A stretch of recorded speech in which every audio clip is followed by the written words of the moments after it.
নবী সাল্লাল্লাহু আলাইহি ওয়াসাল্লাম বলেছেন যে এই দোয়া পড়ার পরে যদি কেউ সকালে পড়ে রাত্রের আগে মারা যায় জান্নাতে চলে যাবে ইনশাআল্লাহ। রাতে পড়ে সকালের আগে ইন্তেকাল করলে জান্নাতে চলে যাবে ইনশাআল্লাহ।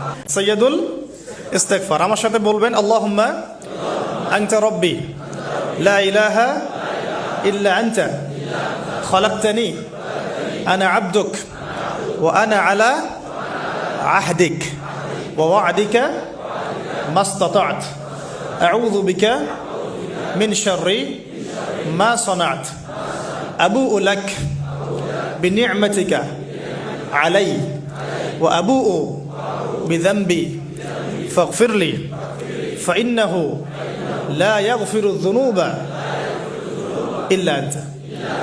যাকাত না দিলে আপনার ইসলাম টিকবে না।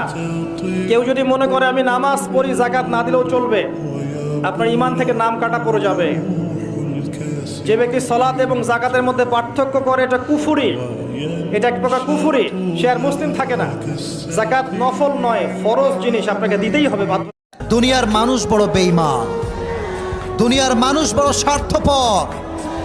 যাকে যত বিশ্বাস করে কষ্টের কথা বলবা, সে তোমার সঙ্গে বিশ্বাসঘাতকতা করে তোমার হৃদয়কে ভেঙে চুরে চূর্ণ বিচূর্ণ করে দেবে। জুমার দিন সকালবেলা ফজরের নামাজের পর থেকে ফেরেশতারা যতগুলো মসজিদে জুমা অনুষ্ঠিত হয় ওই মসজিদে ঢোকার প্রতিটা দরজার মধ্যে দাঁড়িয়ে থাকে। কারা কারা আগে আগে জুমার নামাজ পড়ার জন্য মসজিদে যায়, প্রত্যেকের নামগুলো একটা জান্নাতের রেজিস্ট্রি খাতার মধ্যে তুলে নেয়। এই নামগুলো স্পেশালি আল্লাহর কাছে পাঠানোর জন্য। সুবহানাল্লাহ কইবেন না?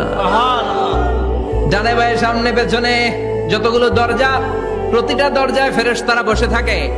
কে আগে আসলো নাম তুলে দেয়।